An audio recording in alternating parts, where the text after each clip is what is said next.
Hey folks, see if you've ever had this problem. You're trying to eat a little healthier, but you're in the grocery store aisle, you're looking at packaging, nutrition labels, and they're so confusing, you don't know what's good for you and what's not.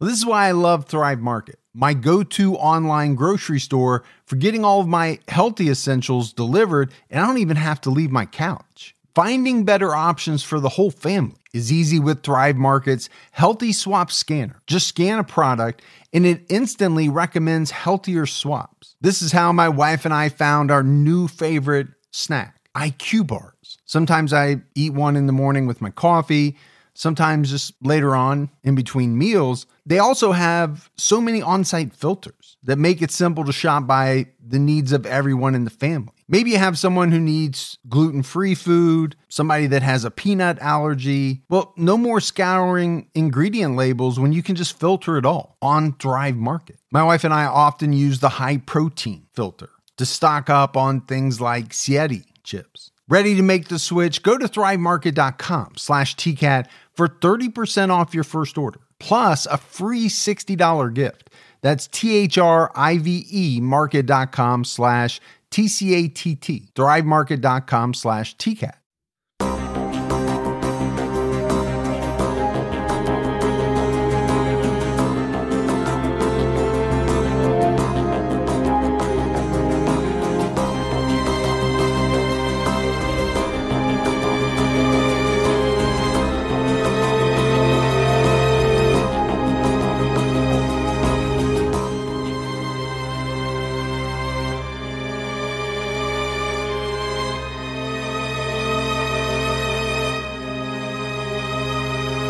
Hello, everyone, and welcome to episode 337 of the True Crime All the Time podcast. I'm Mike Ferguson, and with me, as always, is my partner in true crime, Mike Gibson. Gibby, how are you? I'm doing good. How about you? I'm doing very well. Good. You and I just got done recording our Patreon weekly mini-sode.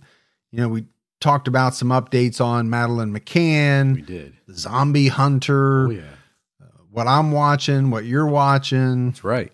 Just whatever comes to mind. Fun times. Fun times. Let's go ahead and give our Patreon shout outs. We had Tracy Digilormo. Hey, Digilormo. Josh Shearer. What's going on, Shearer? Olympia Stevens. Hey, Stevens. Carrie Harmon. Appreciate that, Harmon. Therese Victoria Martinson Holman. Well, that's a mouthful. That's four names. Yeah. Sarah Breen. Hey, Sarah. John Hutt. What's going on, Hut? Jeffrey Elner. Hey, Elner. Tom Leary. Well, thank you, Tom. Heather Williams jumped out at her highest level. Look at you, Heather. Bit Die. What's going on, Bit Die? And last but not least, Betty Speth. Hey, Betty. So we appreciate that new support. And then if we go back into the vault, this week we selected Cat Tracks. What's happening to Cat Tracks? Yeah, been with us a long time. We really appreciate it. And we had some great PayPal donations from Marissa Malvo. Hey, Malvo. And Lila Hansen. Appreciate that, Lila. So yeah, appreciate it all. Gibbs, right now, we have an episode out on Unsolved where we're tackling the case of Natalie Wood. This is a case that a lot of people have wanted us to do.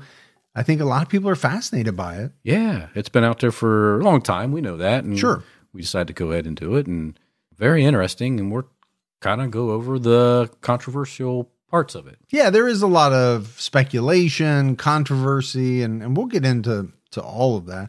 All right, buddy, are you ready to get into this episode of True Crime All the Time? I am ready. We're talking about Dale Wayne Eaton. On April 2nd, 1988, the body of 18-year-old Lisa Marie Kimmell was found in the North Platte River near Casper, Wyoming. 14 years later, Dale Wayne Eaton was charged with her murder after Lisa's missing car was found on his property. So it's a little bit of a different type of story this week.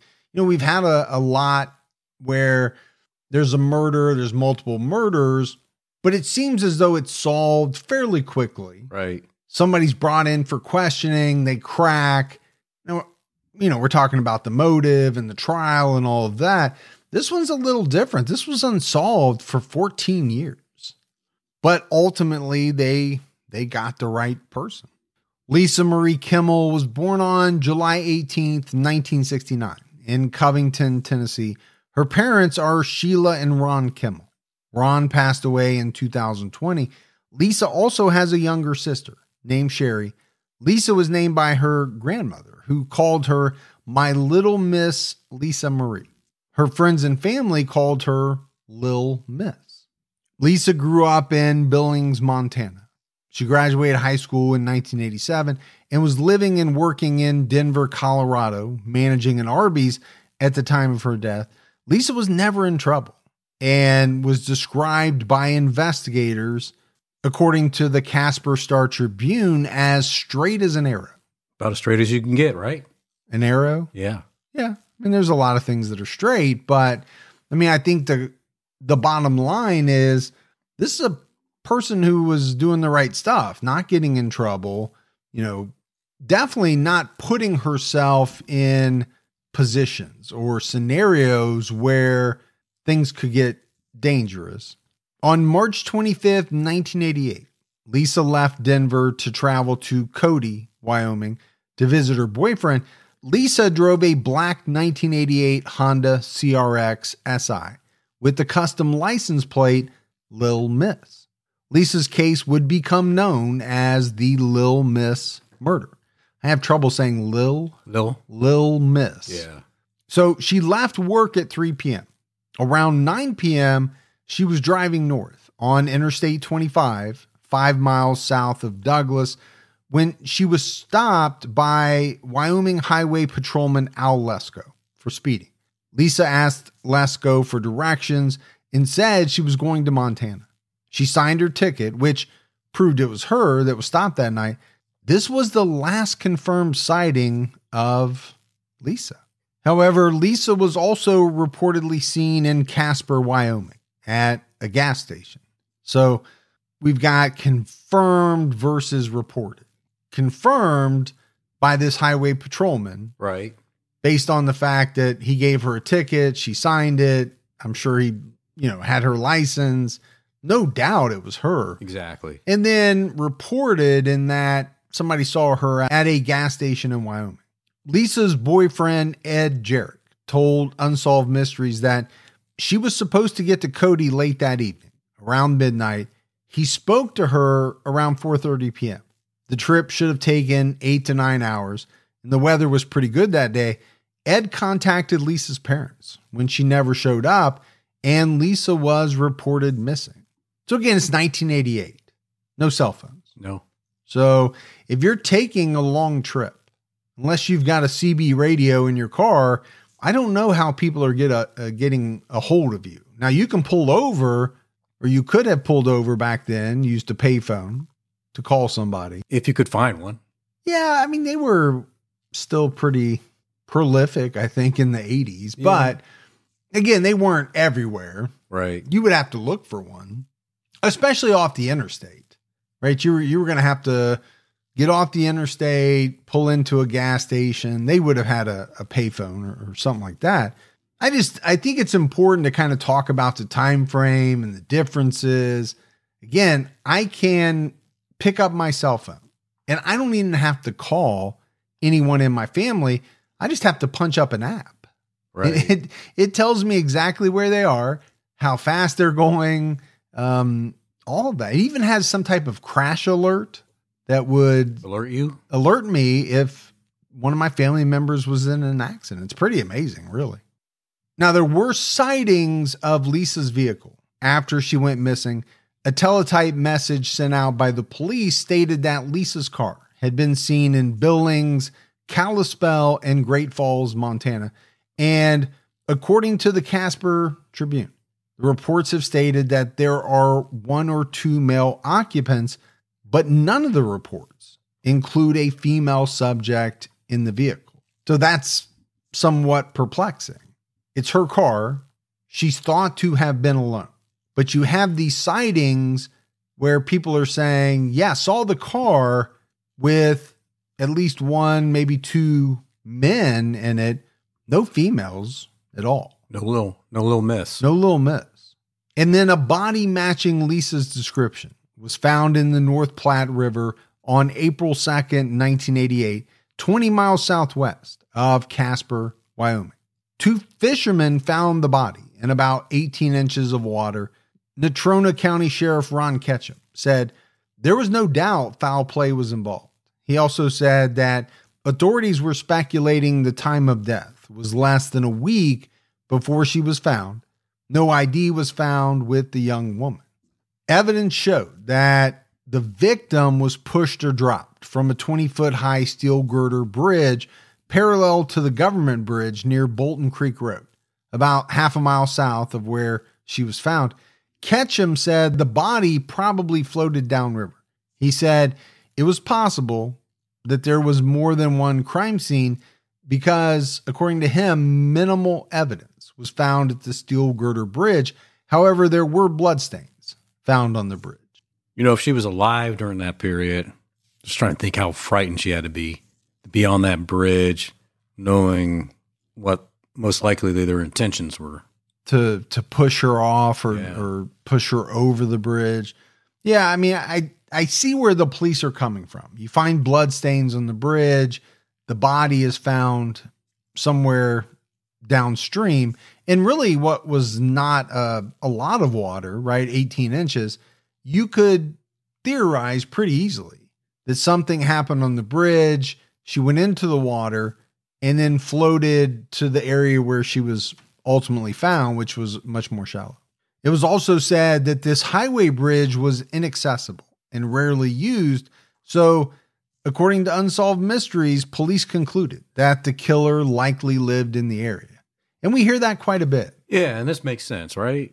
If it's rarely used and not really easy to get to, you probably live in the area to know about it. Strangers are not going to probably happen upon it. Somebody from out of town's not going to know, where it is. I get it. Unsolved Mysteries also reported that residents outside Casper, Wyoming, reported seeing lights on a suspension bridge on March 26th. A Star Tribune report published soon after Lisa's body was found stated that Fremont County authorities contacted Sheriff Ketchum to report a suspicious incident in their jurisdiction. According to then Fremont County Sheriff's investigator Bill Braddock, the office received a report that someone heard screams and either saw or heard a car, but there was nothing connecting the report to the death of this woman. On April 3rd, the body found in the river was identified as Lisa Marie Kimmell. At the time, Sheriff Ketchum came out and told papers that a weapon was used in the murder, but he was not at liberty to give more details. So why is that? Well, you and I have talked about it before. I think on the part of law enforcement, when you're talking to the media, you got to be careful, right? Sure. What can we give out? What should we give out? What shouldn't we give out? Because, if we get a suspect and we're grilling this person, we're questioning this person, we need some things, some details that have not been published to try to corroborate someone's story. Yeah. I think it's very important. So you could say a weapon was used, but you're not saying whether it was a gun or a knife or, a blunt object. If somebody comes in and confesses and says, yes, I shot her in the head, and it's known for a fact that a gun wasn't used, okay, you can pretty much discount that confession. Exactly. It's not going to hold up. It was reported that Lisa was found partially clothed, but again, there was no elaboration on what this meant. For the same reason. Right? What pieces of clothing were left? What was missing? Sheriff Ketchum said it was impossible to determine the exact date of death because the body was exposed to the river and weather conditions. However, the body had not really decomposed. Well, in that region, when you're into March, going into April, I think the weather had a part to play in that. Yeah, I don't think it gets super hot at that point of the year there. Law enforcement launched a search for Lisa's missing car that took them all the way to Canada. And I think this was based on eyewitness reports. People saying they had seen Lisa's car. Some people even claimed that they had seen Lisa. One reliable sighting occurred about 10 hours after Lisa was thought to have been killed. Donna Kirkpatrick, the wife of a county sheriff, reported that she saw Lisa driving her car in Buffalo, Wyoming.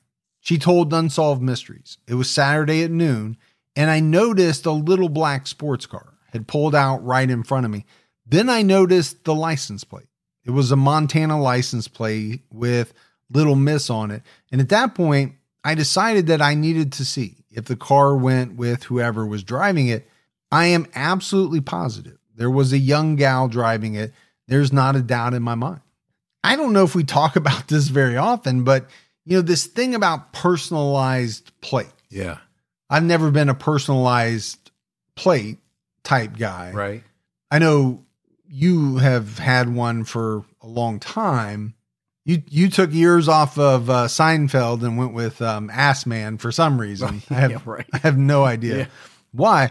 But, the one thing in all seriousness that comes to mind is that when you see a car driving down the road, how many people really look at the license plate and are able to memorize it? Probably not many. No. But when you have some of these personalized plates, I think it's easier. If you see Little Miss. Right. Okay. You can remember it. You can remember that much easier than you can LQ92745 or whatever it might be. But it is funny, when you think about some of the personalized license plates, sometimes when you do see the driver, you're like, doesn't go. And then you're like, maybe it's the daughter driving the dad's car, or the dad driving the daughter's car, or whatever. Because you're like, it doesn't make sense the way it currently sits. Yeah. Another eyewitness saw Lisa more than a day after she was believed to be murdered. This sighting occurred in Casper, Wyoming, over 100 miles from Buffalo. Witness Diana Houston was driving through Casper when she saw a car with an out-of-state license plate. She told Unsolved Mysteries, "It was Sunday afternoon, and I saw a Montana license plate in a vehicle, and being from Montana, it caught my eye. So I looked, and the license plate said Little Miss. I went by, I saw somebody with blonde hair driving, and she had on a yellow sweater." So 2 people describing the same personalized license plate, the same type of car, and both saying that at that point in time, a female was driving. Now, what does that mean? We don't know for sure, but you can make the argument that it was Lisa. Doesn't mean for sure it was, but on April 6, 1988, Sheriff Ron Ketchum told the public that Lisa was stabbed more than once with a sharp instrument, but that was about it. Didn't really go into detail about what other types of injuries she had. This was information that investigators were withholding until someone was arrested, kind of like we just talked about earlier. The sheriff's office was still looking for Lisa's car. According to Sheriff Ketchum, only 2 black Honda CRX SIs were shipped west of the Mississippi, and Lisa owned one of them. The sheriff's office had over 350 reports that the car had been seen, but only one sighting was listed as good. 2 law enforcement officers saw the Honda on 2 separate occasions in Regina, Canada on April 1st. The sheriff's office received word of the sightings after the FBI was asked to assist in the case. So you're telling me that this Honda CRX SI in black, only 2 of them were shipped west of the Mississippi. That's pretty rare. It is. I mean, if you're trying to find a car and a missing person, right? What better type of vehicle than one that is pretty rare in the area where it went missing? It definitely limits the possibility of being somebody that you're not looking for. Yeah, if it's not really a black Honda CRX SI. Now, I don't know what an SI is. I had a buddy in high school who had a Honda CRX, which would have been about the same time, late 80s. But the SI probably is some maybe souped up model, maybe. I don't know. Ketchum also told the media that he had been in contact with a second person who claimed they saw Lisa at a convenience store in Casper. So this meant that 3 people saw her alive, said they saw her alive on March 25th. On April 7th, Sheriff Ketchum confirmed that Lisa was sexually assaulted and died of stab wounds. Coroner James Thornton determined that Lisa died from these stab wounds. Lisa had other trauma to her body, but again, authorities were withholding this information about these additional injuries. Later that month, Ketchum said lab test results obtained from the state crime lab showed that the blood found on Government Bridge on State Highway 220 was Lisa's blood. So now the sheriff's coming out with a little bit more details. Not everything, but enough to start telling a little bit of the story of what happened to her. Well, I think the blood is big, right? We talked about it early on. You find blood on the bridge. Okay, that may not be a good sign when you find a body down the river, but you don't know whose blood it is. And you don't even know for sure if it's going to match to the body you found. Well, now they know who the person is, and they know that that was her blood on the bridge. So it does kind of add pieces to the puzzle. Lisa's car was reportedly seen in the Sheridan area on April 15th. According to the Casper Star Tribune, the person who saw the car was adamant it had Lisa's Little Miss license plate. However, the police were still unable to find the vehicle. So again, how many people saw or said they saw this vanity plate? Somebody's zooming around in this car is what it seems like. Police learned that there were 2 black cars similar to Lisa's in Casper, and investigators started to believe that some of the sightings involved those vehicles, which I get, a lot of black cars may look similar, but how many of them are going to have a plate that says Little Miss? Exactly. That would be very hard to mistakenly see, right? You can't say, there's the black car. Oh, it's got that license plate. I mean, it either has that license plate or it doesn't have that license plate. Yeah, you're right about the license plate. A lot of people call it a license plate, but call it whatever you want, man. That's what I've said this whole run. So, they've got sightings. They had some leads, but really nothing seemed to pan out as far as, getting the break that they needed to end the case. On September 22nd, 1988, a man named Thomas DePaul was arrested in Sacramento and charged with deliberate homicide and aggravated kidnapping for the death of Deborah Hopper, who disappeared from her night job in August. She was found dead in Butte, Montana. Several days later, she had been raped and shot. Natrona County Undersheriff Mark Benton said that DePaul was a suspect in the Lisa Kimmell case, but he said not a viable suspect. Okay. That's really sending a mixed message there. Oh, big time. Yeah. So you're either a suspect or you're not. If you're not a viable suspect, then have you been ruled out, which means you're not a suspect. Right. I just found that to be odd. Why not just say person of interest? Or was at one time thought to be I don't know. It seems like they've ruled him out. In 1989, Lisa's case was featured on Unsolved Mysteries. And, very quickly after the show aired, sightings of her car were reported throughout the country. Now you're going to have that. We've seen that in episodes where, a story was featured on Unsolved Mysteries, America's Most Wanted. You're going to get flooded with calls. The majority of those are going to be incorrect information. You want everything to come in, right, but you're going to try to track things down, and either they're not verifiable or they're just wrong. Yeah, I think you're going to, like you said, you're getting a mixture of all type of calls from that show, even pranksters. So years are going by, though, here, right? They're still looking into Lisa's case. They're really not getting anywhere. On August 14th, 1991, Wyoming authorities announced that they were waiting on an FBI report to determine whether the claims of Donald Leroy Evans were true. Evans told the police in Gulfport, Mississippi, that he killed over 60 people over a 10-year period.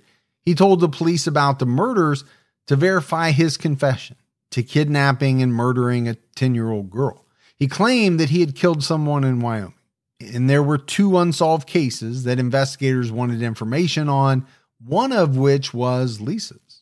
So a little bit of maybe a Henry Lee Lucas vibe here. He's coming out and saying, I committed all these murders.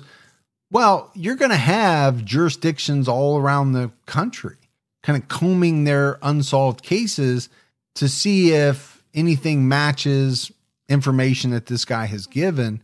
Investigators eventually determined that Evans was in prison in Texas for rape from May 1987 to April 1991, ruling out any connection, at least to him, with the Lisa Kimmell case. But still, he's making a claim of 60 people. Over 10 years. Yeah. That's 6 people a year on average, right, if I'm doing my math correctly. And I always have wondered how many people exaggerate the number of murders they've committed, right? They're claiming to be this big time serial killer.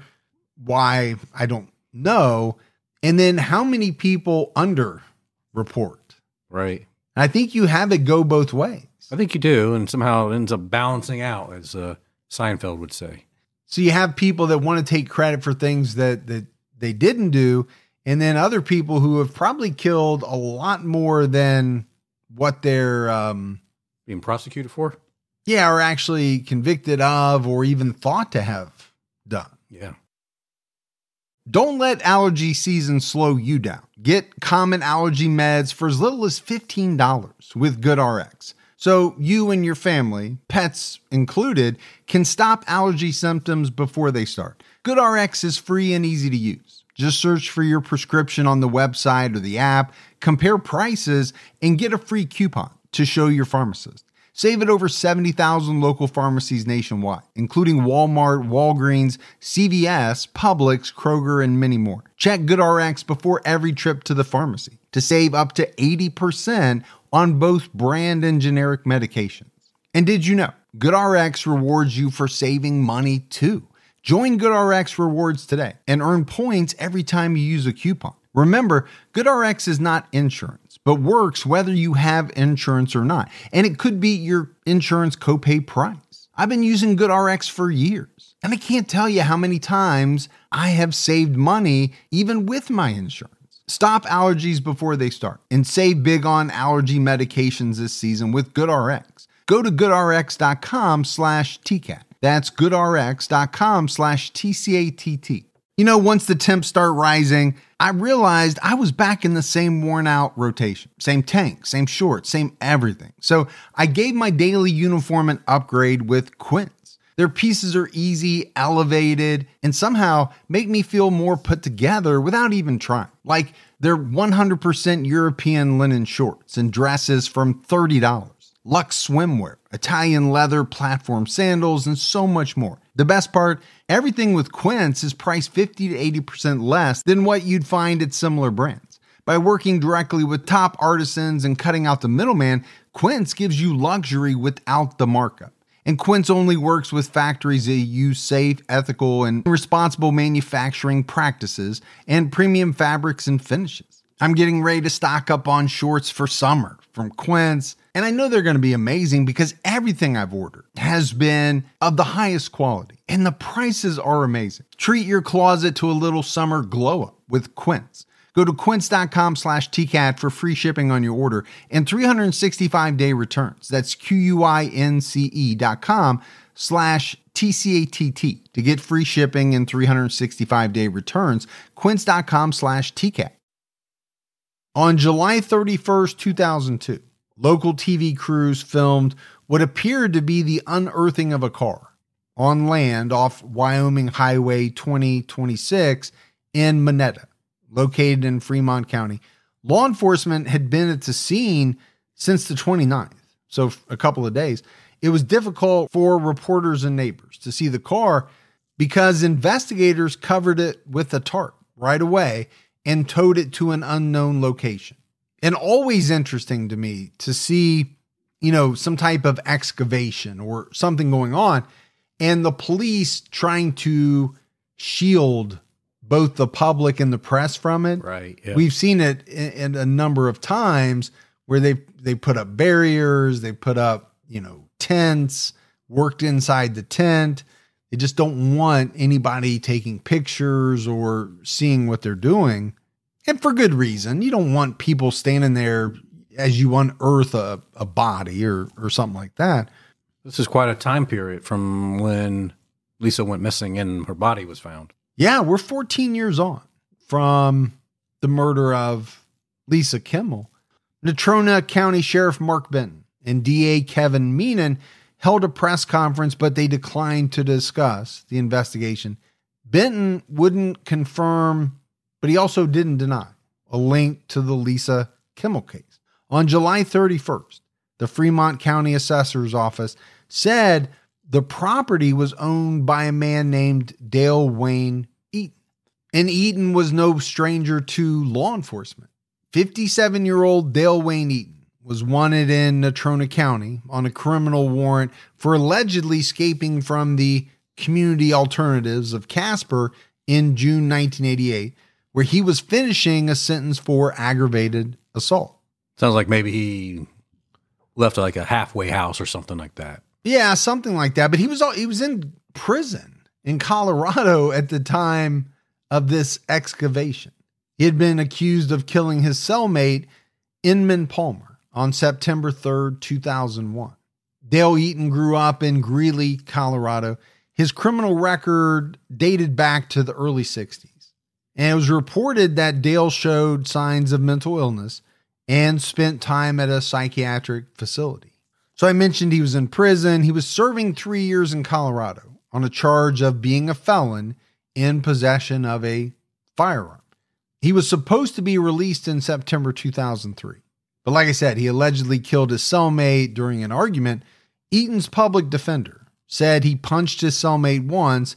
They talked, and then Inman Palmer, quote unquote, dropped dead. He argued that an artery in Palmer's head burst after he was hit, which makes a lot of sense because normally when somebody punches me in my head, I like to sit down. Right. And really have a good convo. Yeah, I want to talk. Let's talk it out. Let's talk it out after you've sucker punched me in my head. Now, it could be that he only punched him once. And it could be that an artery in this guy's head burst and killed him. But possible. Who caused that? If I punch you, and we're not talking self-defense, I'm just mad. And I punch you and you fall to the ground and hit your head and die. I'm responsible. You are. I'm going to be held accountable for that. On August 2nd, a 90-year-old former neighbor of Eaton spoke with the Casper Star Tribune and said that she saw Eaton digging a huge hole on his property. Eaton apparently said he was digging a well. She couldn't recall exactly when she saw him digging the hole, but she said it was approximately in the same place where the car was found. He dug deep enough that she could barely see the top of his head, and it was a large hole. So I don't know how tall the guy is. Let's just say he's 6 foot tall. That's a pretty deep hole. Yeah. And it obviously had to have been pretty large in area to put a car in there.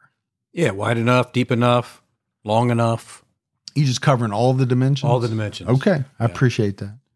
You know, you got to have all that dirt too, because, you know, when that top of that car crushes in, you got to have that backfill so it doesn't look like you buried anything there. Yeah, but wouldn't you have the backfill from what you just dug out? Yeah, you should. Actually, of it there. Yeah, I was going to say, my thought is you probably have a little left over, right? Because some of that area is going to be taken up by the car. At least when I bury things, I always put a little mound on top, knowing it's going to settle down in time. Okay. You know. So you're just giving out tips and stuff. But I love the fact that this 90-year-old woman is going back, 14 years? Yeah, recalling. And recalling what happened. You and I have talked about it. We can't even remember what we had for breakfast last week, but this 90-year-old woman is sharp as a tack. Yeah. Now, you could ask the question, why didn't she come forward earlier? But you see a guy digging a hole in his yard. What are you going to do? Call the cops? I mean, you might say that's kind of strange, but not strange enough to call the police. But when you find out later that it had a car in there, you're going to think, I do remember. Yes. Now, maybe if she saw him put the car in there, drive it in there. Yeah, that'd be different. But you're just digging a hole. It's your property. On August 12th, authorities confirmed that the car found in Monetta belonged to Lisa Marie Kimmell. Authorities said they questioned Dale Wayne Eaton and considered him a person of interest at that time, according to Sheriff Mark Benton. Well, I would sure hope that he would be considered a person of interest. Investigators told papers that they were trying to find a 1963 black Ford truck that Eaton sold in 1997 or 1998, and they did find it later that month. On November 21st, 2002, Dale Wayne Eaton was found not guilty of involuntary manslaughter in regards to the Inman Palmer case. I guess they figured that was self-defense. Yeah, maybe. There wasn't a lot of detail around it, but I don't know what else they could have thought. But Dale, who was now considered a suspect in Lisa's murder, was extradited to Natrona County on April 2nd, 2003 to face his escape charge. And then on April 17th, DA Kevin Meenan filed 8 charges against Dale Eaton in connection with Lisa's murder. He was charged with first-degree premeditated murder, aggravated kidnapping, aggravated robbery, first-degree sexual assault, and second-degree sexual assault. He was also charged with 3 more counts of first-degree felony murder.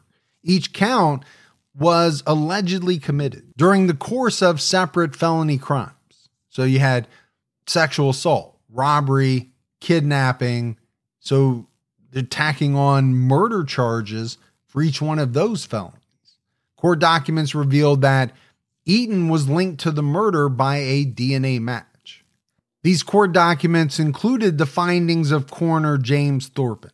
The documents stated that a blow to Lisa's head was severe enough to fracture her skull and cause bleeding and swelling of the brain.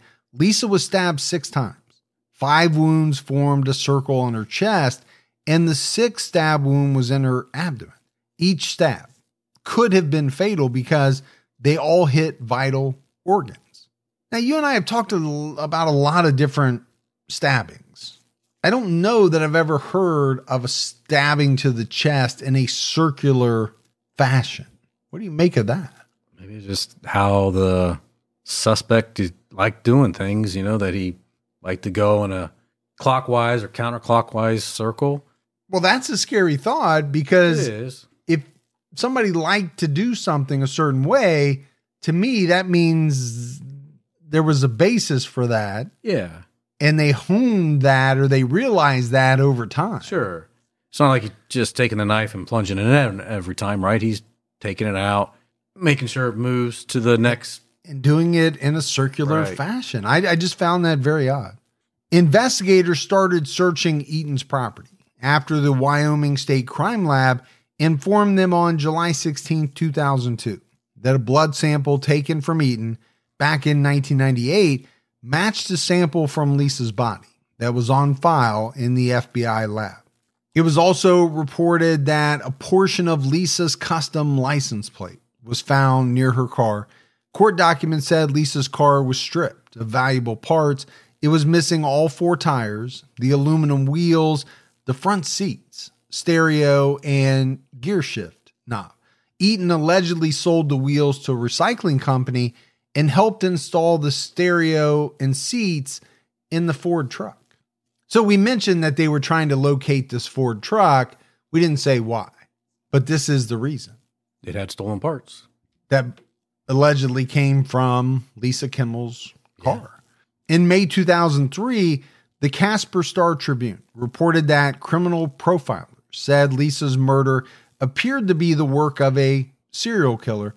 According to the paper, experts close to the case have said the degree of criminal sophistication the killer displayed in disposing of Kimmell's body and in the removal of evidence, such as ligatures, raised that possibility. Well, I would go back to the circular stab wounds. Sure. I mean, does that seem, just off, the top of your head, as though someone's first murder? No, or it doesn't. And it doesn't seem like it's a act of rage either, in a sense that it's very calculated in the design of the stab wound. Controlled. You're taking your some time at least to move the knife in a very specific direction. Former FBI profiler Greg Cooper investigated Lisa's murder in association with a series of other murders from 1983 to 1997. in the Great Basin of Nevada, Utah, Idaho, and Wyoming. In 2002, he said Lisa was probably killed by a very organized serial killer. And Lisa's murder has been linked by many with what are called these Great Basin murders. As mentioned by former Agent Cooper, 9 murders took place between 1983 and 1997, involving women between the ages of 18 and 35. The women were violently attacked and dumped along remote highways in the Great Basin, according to ABC 7. At least 3 victims were posed in the shape of a cross, which investigators thought pointed to a serial killer. Authorities are unsure if all 9 murders are connected. And we see this so often, as we're doing our unsolved cases. You always have a number of murders in an area, a region, whatever you want to call it. Are they connected? Are they not connected? Are they the work of the same person, multiple people?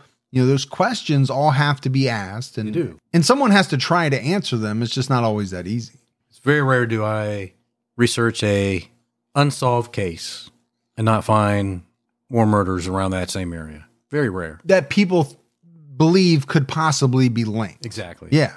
It happens all the time. The FBI created a profile on Lisa's killer 10 years before the police got a break in the case. The analysis was prepared by FBI Supervisory Special Agent Ronald Walker.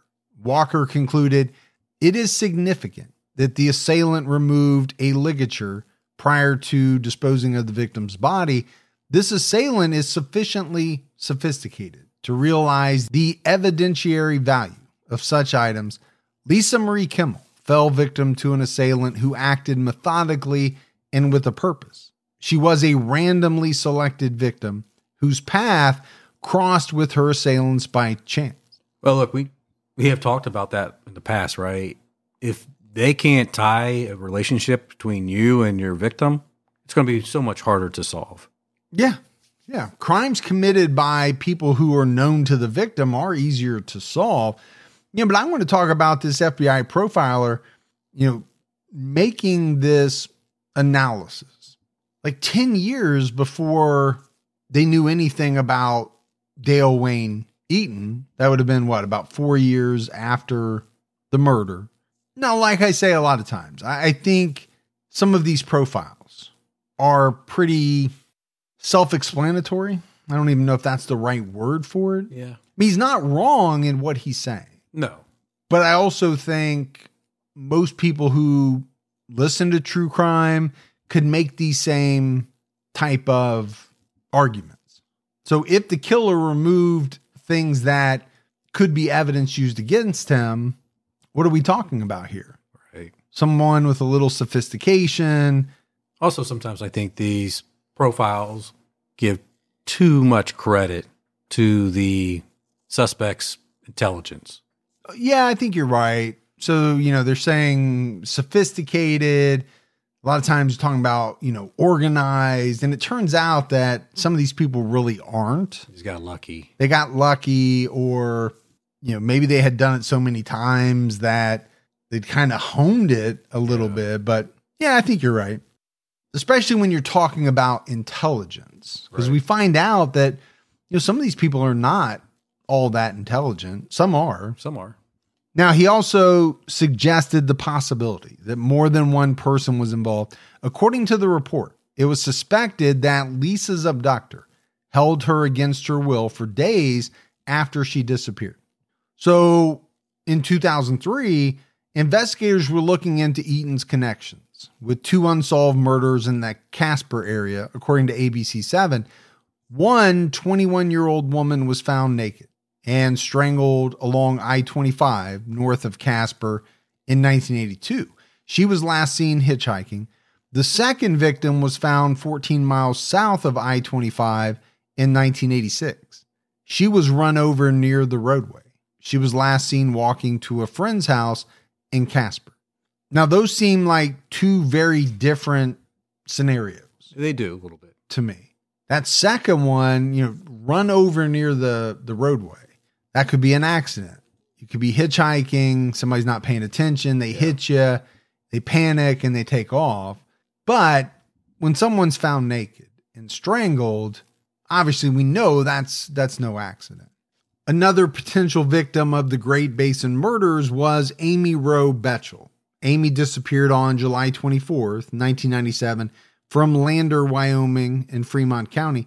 She went missing while on a run. Her car was found parked off a dirt road in the Shoshone Forest. Amy has never been found.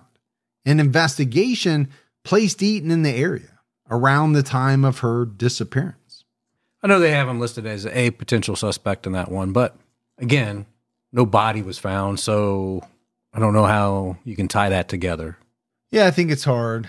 Amy's story was also featured on Unsolved Mysteries. Most media accounts only named Amy's husband, Steve, as a suspect. However, Richard Eaton, Dale's brother, submitted a tip to the police. Richard knew Dale was camping in the Burnt Gulch area at the time of Amy's disappearance. This is near Amy's running route and one of the brothers' favorite hunting and fishing spots.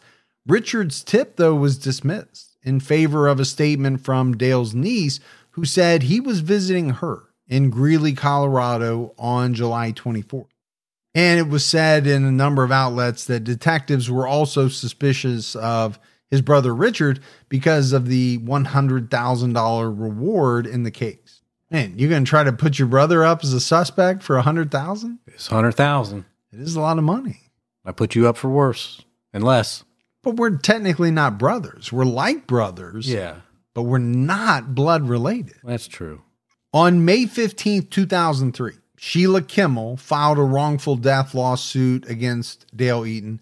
On June 5th of that year, the Casper Star-Tribune reported that DA Kevin Meenan would seek the death penalty against Eaton.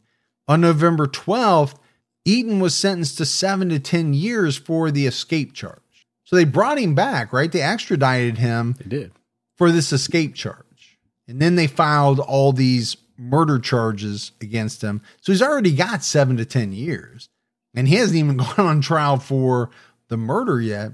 Jury selection for Dale Eaton's murder trial started on February 23rd, 2004. The trial officially began on March 3rd.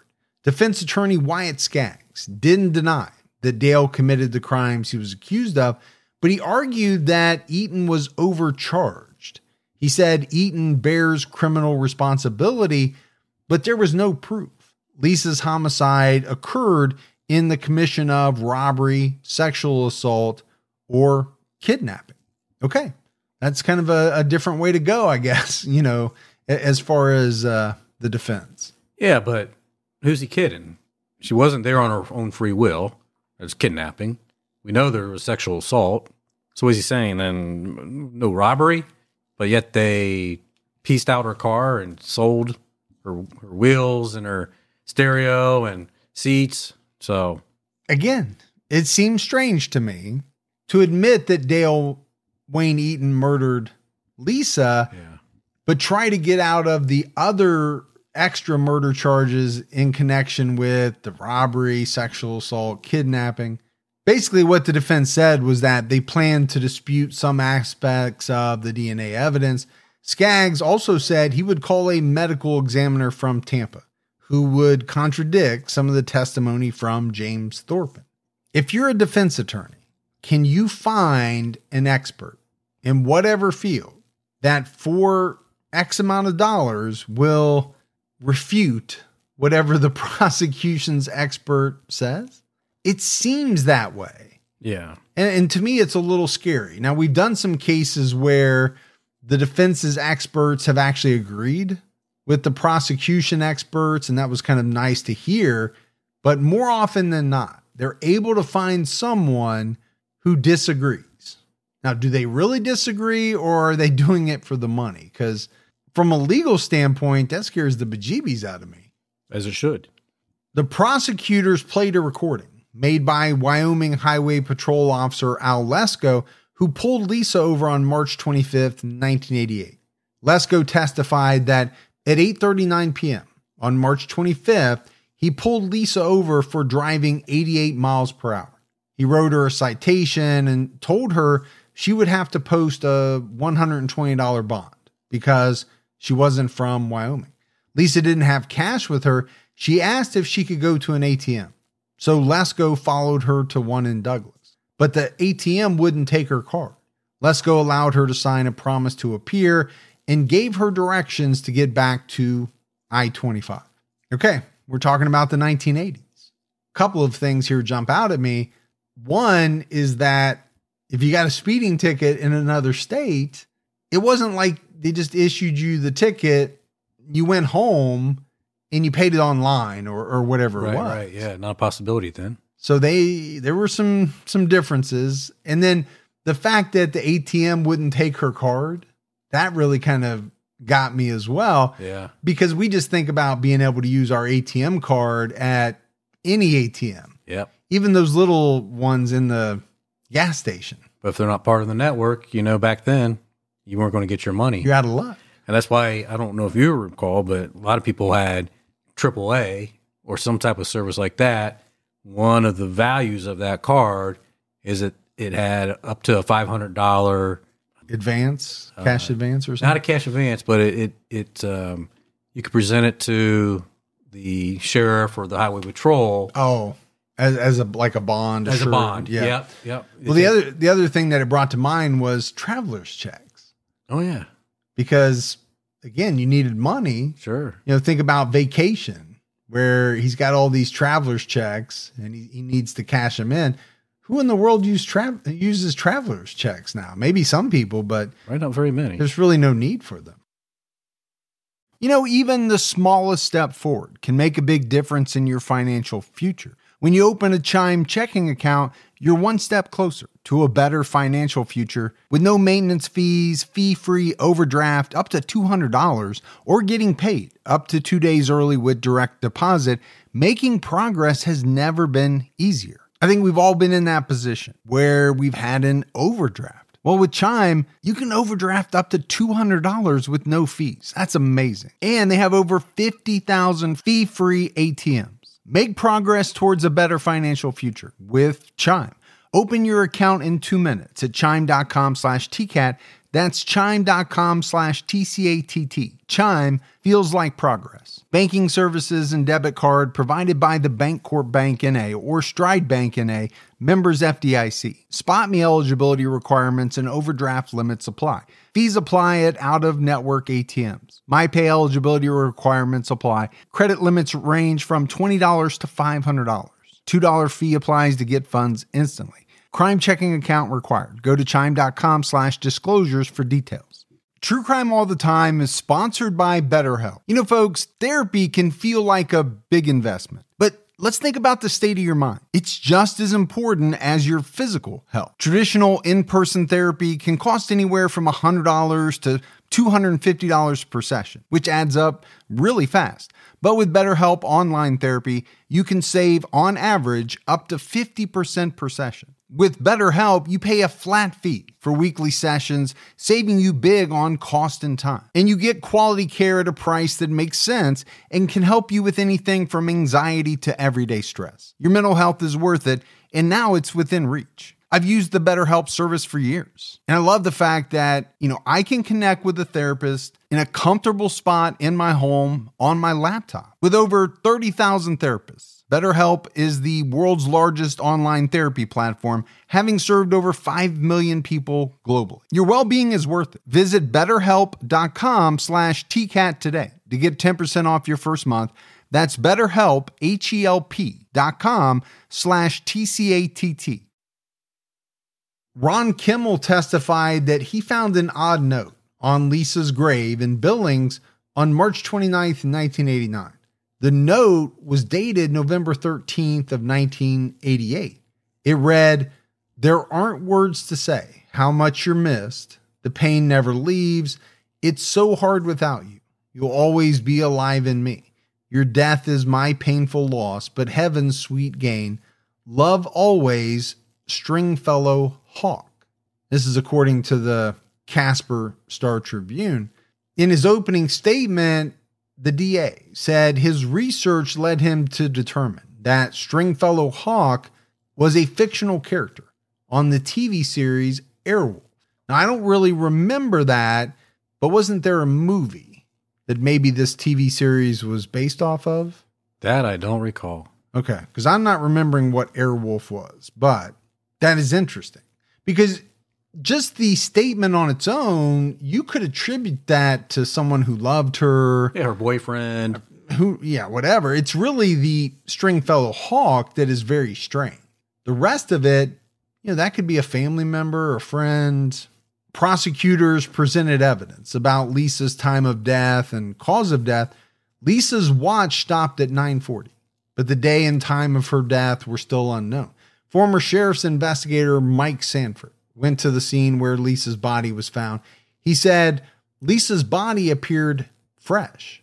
It was about 65 degrees and sunny that day, but the water was only 44 degrees. Lisa's body still actually had some color. She was only wearing underwear, socks, and jewelry. He found a large pool of blood on the nearby bridge. The blood was fresh and clean, without dust. So we mentioned that time of year. What we didn't talk about is the water temperature. 44 degrees. That's chilly. It's going to, keep the decomposition away, or at least delay it considerably. Well, and at nighttime, when that sun's down, that outside temperature is going to drop drastically as well. Yeah, absolutely. Coroner James Thorpen testified that he was never able to come up with an estimate on Lisa's time of death, mainly because her body was submerged in cold water.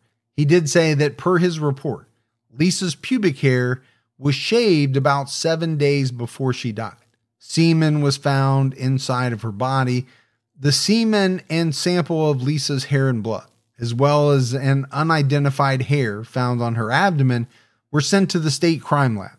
The DNA matched a blood sample from Dale Eaton. This is interesting because we're 14 years on from the murder when they charge Dale Eaton, even longer when they go to trial. Right. If they had him as a suspect in 1988, I don't even know if they could have done all of this DNA stuff. DNA was so new in 1988. Thorpen also testified that bruising and abrasions found on Lisa's wrists indicated she was bound by a rope.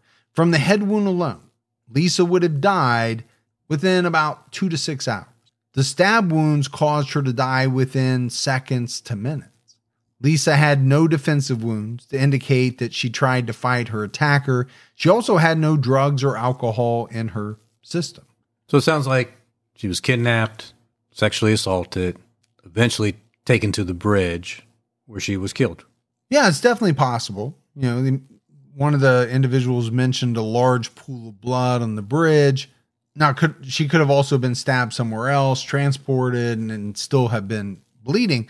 But the no defensive wounds, to me, that says that this head wound kind of incapacitated her. I don't know if she was caught by surprise from behind because she didn't or was not able to fight back at all.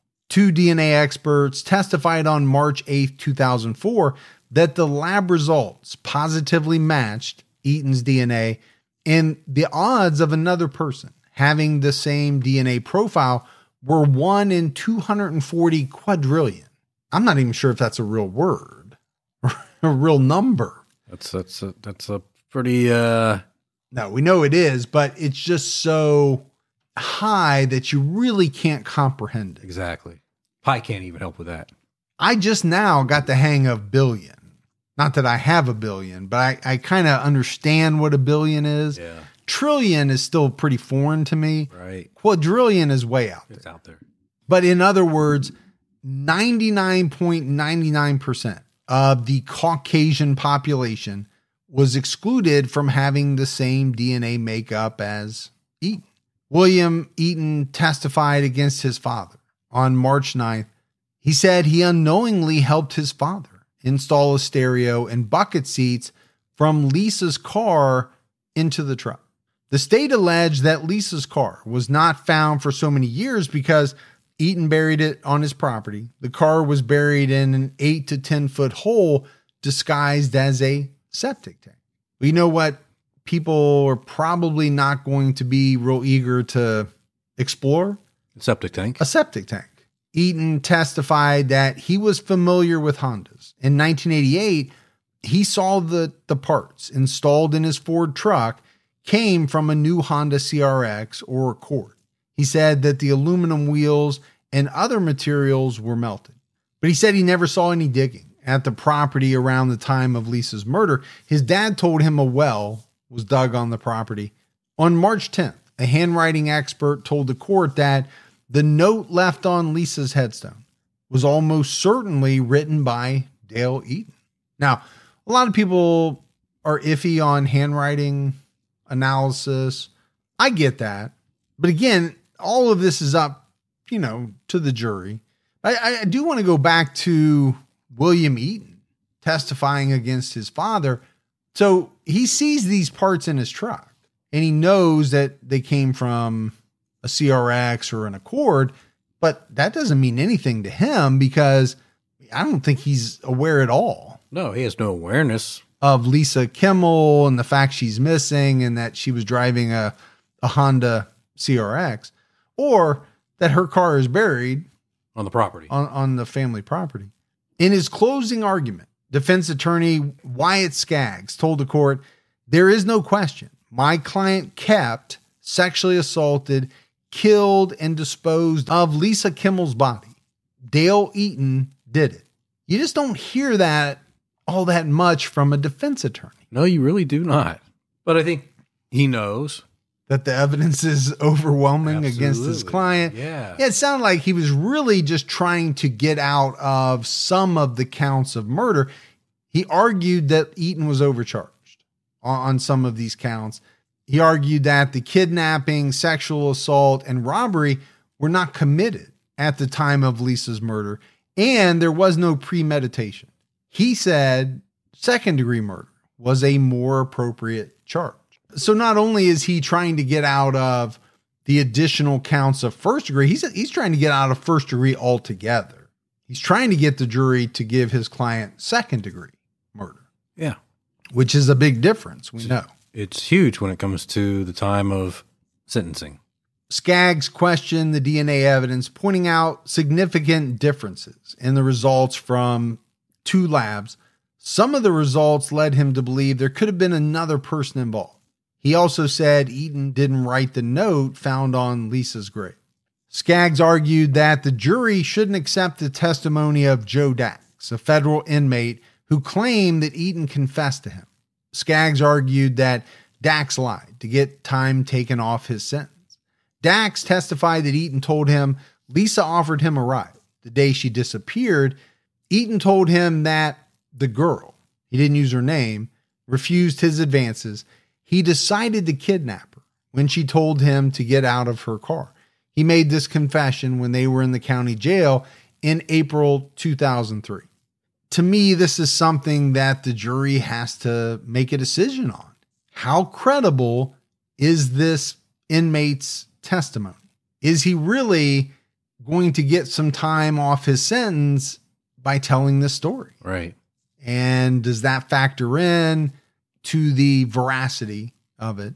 The DA disputed the assertion that Eaton didn't plan the murder. He told the jury that Lisa was kidnapped, held against her will for days, raped, and killed. Lisa was killed not long before her body was found. So obviously we can't go through every bit of testimony and evidence. What I thought was really strange in this trial was the defense tactic. And maybe you're right, Gibbs. They knew they were up against it. There was just too much evidence.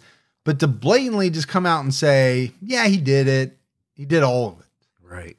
But he doesn't deserve first-degree murder because the murder wasn't committed at the same time as all these other things that he also did. Yeah. And it wasn't premeditated. It was later when he decided he wanted to kill her at that moment. But that has to be hard to believe too, right? Well, you're standing at a bridge knowing you're going to push her over. Well, and also, when you say a murder committed in the process of another crime, is that how it's worded? Well, obviously you can't rob somebody, sexually assault them, and kill them all at the exact same time. So I really don't know how that factors in.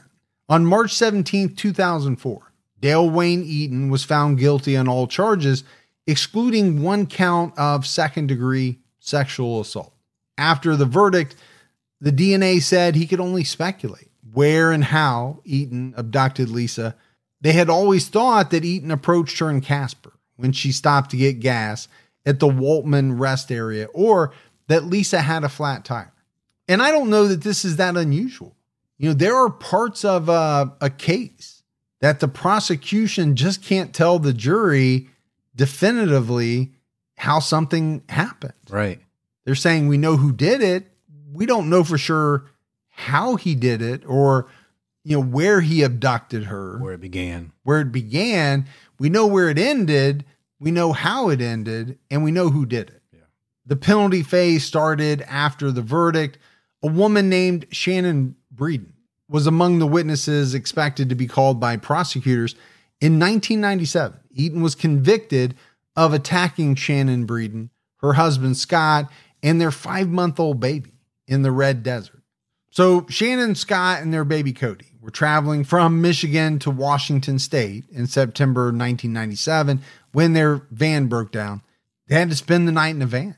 And the next day, a man pulled up to them who turned out to be Dale Eaton. He offered them a ride. Shannon testified that she felt uncomfortable right away. She actually said she thought that he looked like a serial killer, but she told herself not to judge him. And it's something that we're kind of taught. We are.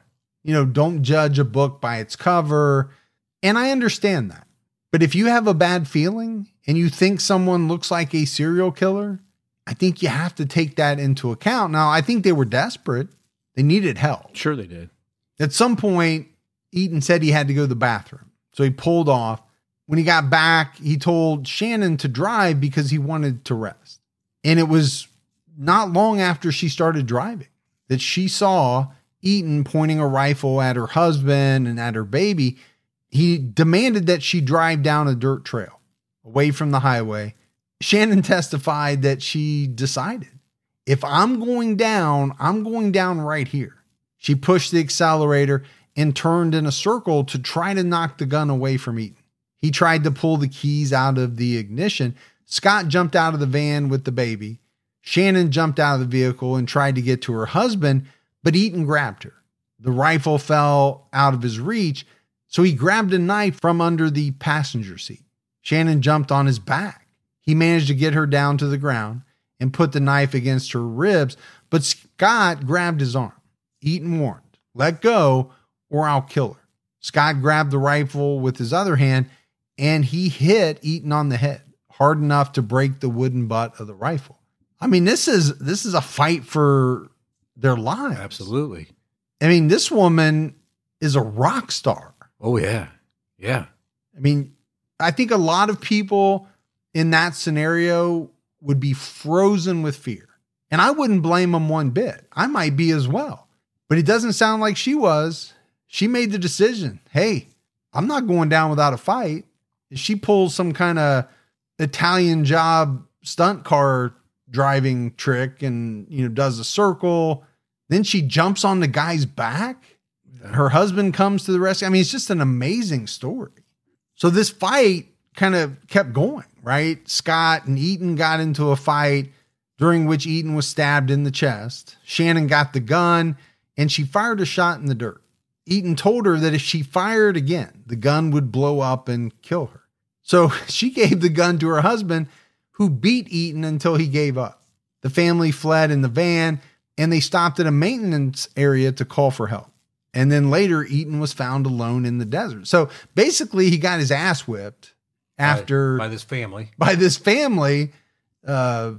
After trying to abduct them. It's a wonder the baby didn't walk over and kick him in his nuggets. Well, if it was Boss Baby, he would have. Or Stewie. Stewie from Family Guy. But he was beaten up pretty bad. He was. That the investigators weren't even sure who was guilty of what. Who was the victim and who was the aggressor? Because apparently the Breedens weren't injured. But Eaton had been stabbed and beaten with the rifle. But eventually he confessed. Sweetwater County Chief DA Anthony Howard said that the confession was strange. According to the Casper Star-Tribune, he said Eaton's statement all the way through was that he had cancer or a life-threatening disease, and he wanted to commit suicide but didn't have the guts. So what? He was going to abduct a family and hope that they somehow got the gun away from him and killed him. That's a strange story. Yeah. BS for sure. Yeah. I mean, that doesn't pass muster at all. Eaton took a plea deal for attempted kidnapping, but he only served 99 days in jail. That's nothing. According to Runner's World. I don't know, maybe they factored in the ass whipping? Maybe. Now, if you're that family and you think about what happened later, you're glad you did what you did, because that very well could have been you found dead. Oh, absolutely. Husband, wife, baby, probably too. Absolutely. But how do you feel when this guy gets 99 days in jail? Not good. Can you? And then after that, he was paroled to a halfway house, was allowed to work. Eaton failed to report to work on June 16th, 1998, and an arrest warrant was issued. His van was found on July 30th on a dead-end road near Du Bois in the Bridger-Teton National Forest. Dale was arrested at gunpoint and told the police he was going to end his life. His shotgun was found in his van, so he was imprisoned on federal weapons charges. We talked about this, right? This is what they extradited him. He ultimately got like 7 to 10 years, I think. Right. For this. Shannon Breeden was allowed to testify against Eaton, but was not allowed to talk about what happened to her. She was only allowed to identify him and say when and where the assault occurred. The judge was concerned that the jury may believe that he was undercharged in the Breeden case and that they would need to compensate for it. I could see that happening. Like, yes. You only got 99 days. Well, we'll fix that. Yeah. We're going to tack on extra. Now, I'm not saying that a jury would have done that, but I could see where they would definitely take a look at this case if they had all the facts and say, how did this guy only get 99 days? Right. Because we say that all the time. Psychiatrist Kenneth Ash testified about Eaton's statement to him. He claimed Lisa was sitting alone in her car on Eaton's property on the night of March 25th, 1988. Eaton thought that the person in the car planned to rob him. He snuck up on them with a gun. When he saw that it was a girl, he ordered her to get into his vehicle. He raped her over a period of several days. He decided to kill her because he was worried about the police showing up. Now, when I look at this story, I think the first part is BS. I think the second part is probably pretty close to the truth. Yeah. But the part about the fact that he thought this person was going to rob him, so he snuck up, so he sees that it's a girl, he could just walk away, right? Sure he could. I'm in no danger. Yeah. This person's not going to rob me, but he doesn't do that. He kidnaps her, he sexually assaults her, and he kills her. Eaton's public defender told the jury that his mental impairment was bad enough that he was not of sound mind at the time of Lisa's murder. Ash found Eaton to be suffering from severe depression that caused brain damage and overall dysfunction. He had been isolated from his family and friends. He was undereducated and had an explosive temper that caused him to lose jobs. Eaton lived in poverty and had no power, heat, or indoor plumbing. The DA argued that Eaton used his mental illness to rationalize his bad act. This was according to the Casper Star-Tribune. He also said Eaton was not that isolated. His neighbor, who kept a journal, noted 4 visits in March 1988 that lasted several hours. He also visited in April. And obviously, Gibbs, this is something that we see in trials every time that the topic of mental illness comes up. That's true. And how that mental illness relates to the criminal acts that a person committed. How it played into it. Yeah. Ash said that the night Eaton found Lisa, he had just gotten home from calling his estranged wife. He wanted to have his kids for Easter, but was told no. His wife said that the kids weren't his and she was with another man. Ash told the jury that Eaton thought he wouldn't be alone for Easter when he saw Lisa. The only conversation Eaton told him about was that Lisa wanted to be with her family by Easter. After deliberating, Eaton decided to kill her. He hit her in the head with a pipe and then stabbed her. He threw her off the old government bridge into the river. Ash said Eaton told him he knew there would be fishermen there and that she would get home by Easter. Okay. So he thought, this is how I'm going to do it. Eventually she'll be found by one of the fishermen and her body would get home to her family. Or I could just let her go and let her really be with her and family. she'll get home by Easter. Yeah. But these are always tough, right? Because you have a mental health professional telling a jury what this person told them. Is it real? Or is the person saying some things that they think is going to make this mental health professional kind of side with them, right? Right. Soften me up a little bit because I'm telling you these things. And you and I can't answer that question. No. On March 20th, 2004, Eaton was sentenced to death. Lisa's family made public statements afterward. Her younger sister, Sherry, talked about how they were becoming friends and she admired her older sister. The Kimmells said they would never know who Lisa would have become because her life ended at such a young age. Sheila also said that she met Eaton's family and they were truly and genuinely wonderful people. They have become a victim too. So this was according to the Casper Star Tribune. They really did a lot of reporting on this case. I found that to be pretty amazing.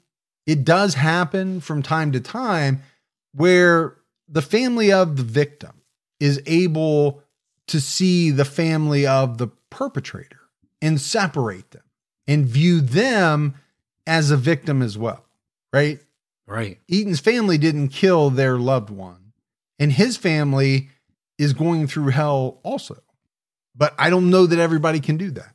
I think it'd be difficult to do in some cases. Just like I don't think everybody can forgive, as some people do, the person who murders your loved one. On April 5th, 2004, the Kimmells were granted a $5 million civil judgment against Eaton. And you know they're never going to see a dime of that money. This guy was living in squalor, poverty. So that has to be what gives really more of a moral victory, a vindication of some sorts. Eaton's sentencing hearing occurred on May 20th, 2004. The judge signed the death warrant and his execution was set for June 25th. Eaton was also sentenced to life plus 50 years for the other charges. And it's always amazing to me that these executions are set so quickly, knowing that they're never going to happen that quickly, if they ever happen at all. Lisa's family showed a memorial video of her in the courtroom. Sheila Kimmell also pleaded with Eaton to confess if he had killed anyone else, but he declined an opportunity to speak for himself. On July 18th, 2005, what would have been Lisa's 36th birthday, Eaton's trailer and shed were burned down. His property was awarded to the Kimmells as part of their civil suit. They had planned to burn down the buildings and clear the land. Eaton tried to get a new trial, went through various courts over the years. He was shot down by the Wyoming Supreme Court in 2008. But in 2014, a federal court vacated his death sentence. Basically, what they told the state was that they had to, have a new sentencing. And if they didn't, then he would get life without parole. But the DA announced that he would seek the death penalty again. In 2020, the U.S. Supreme Court denied a petition to hear Eaton's appeal. In January 2022, it was decided that Eaton would no longer face the death penalty. Per documents filed in the Trona County District Court, prosecutors and attorneys agreed. Eaton was no longer mentally competent for a death penalty sentencing hearing. For years, Eaton has shown signs of brain deterioration. He's also had multiple strokes. On March 25th, 2022, Dale Eaton was sentenced to life in prison without parole. He did make a statement through his attorneys according to K2 Radio, that said he wants to say he's sorry. So there was a lot of legal wranglings and, I didn't want to get too in the weeds on it. Right. I think at the end of the day, life with no possibility of parole, I'm absolutely fine with that. I didn't really see how the family felt, and which is really all that matters. But this is also what happens when things drag on for 34 years? This guy's getting older. Yeah. He's had a number of strokes. He's got some issues with brain deterioration. Eaton is also a suspect in a series of murders in the 1970s. We kind of briefly mentioned it, right? The Great Basin murders. The victims are known as the Star Valley Jane Doe from 1972 and the Elko County Jane Doe from 1993. Both victims were beaten and shot in the same manner. They were also dumped, both of them, near I-80 and were posed in shapes resembling crosses. Eaton is also a suspect in the murders of the Devil's Gate Jane Doe and the Thousand Springs Jane Doe. Both victims were found in Elko County. The first Jane Doe was found in October 1972. The second was found in 1974. So, no idea, because he didn't come out and take credit or admit his involvement in any of these. And, again, as we kind of wrap this thing up, Dale Eaton to me didn't seem like a guy who all of a sudden decided to kidnap and murder a woman. The facts of the case lead me to believe he had done it before. Yeah, it's just not new to him. It didn't seem like that. Now, we have no way of knowing for sure. We don't. There are 2 books available online about this case: The Murder of Lil Miss by Sheila Kimmell and Rivers of Blood by Robert Scott. It does seem as though many people suspect that Dale Wayne Eaton is a serial killer, but he's not been charged with any murders besides that of Lisa Marie Kimmell. He's currently 78 years old and incarcerated at the Wyoming Medium Correctional Institution per the Department of Corrections offender locator page due to his mental state. It's unlikely he'll confess, or that if he did, his confession would even be considered credible. That's true, but still, if he has something he wants to get off his chest, I think he should. And allow investigators and people close to that case to determine, is it credible or not? Yeah, I just don't know how bad off he is mentally at this point. Yeah. He may not even remember all of the things that he's done. Yeah, it's true. I have no idea. But that's it for our episode on Dale Wayne Eaton. Some interesting facets to this case and, how it took 14 years, but they ultimately ended up getting justice for Lisa. Right. Which is always an amazing thing. In the end, they got their man. Yeah. Yeah. We got some voicemails. You want to check those out? Let's hear them. Good afternoon, guys. It's Jenna from Denver, the Mile High City. Yes, it is exactly 1 mile high. It's marked on the Capitol steps of the state capitol. But I wanted to let you know that I am listening to Chris Krimmers and Lizanne's room. Denver is not the highest city in the United States. It's Leadville. And you got the state right, but not the city. So Leadville is 10,200 feet. And I do know that they say that the altitude messes with the athletes, but I don't think it does that much.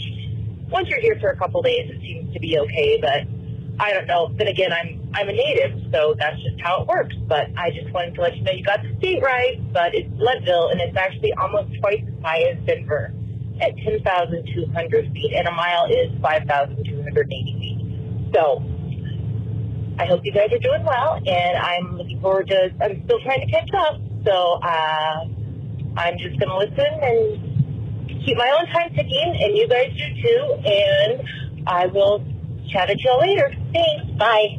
Now we learn something new every day. I know it. So I was right about the altitude of Denver. I don't remember what I said. Maybe I said Denver was the highest city in the U.S. I don't know where I got that from. I was just making that up. But obviously it's not. This Leadville is twice as high. And the fact that, it doesn't really have that big of an impact on athletes. See, I've been training on my second floor, thinking when I come down my first floor, I'm going to be stronger. Yeah. because I'm higher up. Makes training, sense. You know? All I know is that I saw an article where LeBron James said playing in Denver was like trying to run through water or something to that effect. He said he was gassed. So it's unlike any other place. Because if you think about it, they're not there for days and days and days to get acclimated. Right. Now, maybe baseball, you go in, you play 3 games, but basketball, you're just there for one night and then you fly out to another city. So it's definitely a big home advantage because Denver has the best home record over the last however many years in the entire NBA. Yeah. So there's definitely something to it. And they've always said when you go there, you got to hydrate, keep hydrated. Yeah. You get dehydrated real easy. Yeah. And then, not me, because I don't exert myself all that much, but you know what I mean. It's one of the places that I will say, when I used to go out there, you would find oxygen tanks, little personal oxygen tanks everywhere. Because people needed them? People might need them out there. How about that? Hi there, this is Rachel from West Palm Beach, Florida. I was trying to find a podcast on true crime for a long time, and I stumbled upon you guys. So I'm kind of going backwards here. It started with, one of your most recent and then went all the way back to the beginning. So I just finished David Westerfield, and I'm obsessed. I tell all my friends to listen to you guys. You're amazing. I just wanted to say hi, and hopefully I get to hear my voicemail pop up once I get to, up to date on the podcast. So thanks so much for everything you guys do. You're amazing. And keep your own time ticking. Bye. West Palm Beach. Well, that sure makes us feel good. It does. Very much appreciated. And you will get to hear this at some point. I love when people tell other people about us. Yeah. That's a huge thing. It is. That people probably don't realize how big a deal that is because, is that person going to tell somebody? And it's kind of a, snowball effect, butterfly effect, whatever it's called. I love it though. All right, buddy. There's no mailbag. Okay. So that's it for another episode of True Crime All the Time. So for Mike and Gibby, stay safe and keep your own time ticking.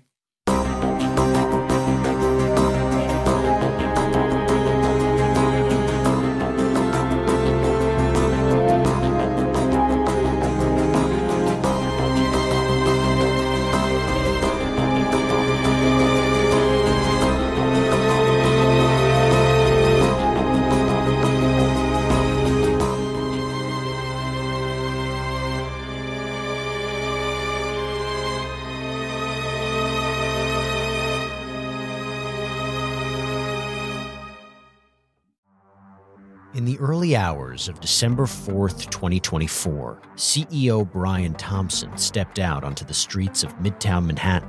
This assailant pulls out a weapon and starts firing at him. We're talking about the CEO of the biggest private health insurance corporation in the world. And the suspect, he has been identified as Luigi Nicholas Mangione, became one of the most divisive figures in modern criminal history. It was targeted, premeditated, and meant to sow terror. I'm Jesse Weber, host of Luigi, produced by Law and Crime and Twist. This is more than a true crime investigation. We explore a uniquely American moment that could change the country forever. He's awoken the people to a true issue. Finally, maybe this would lead rich and powerful people to acknowledge the barbaric nature of our healthcare system. Listen to Law and Crime's Luigi exclusively on Wondery Plus. You can join Wondery Plus in the Wondery app, Spotify, or Apple Podcasts.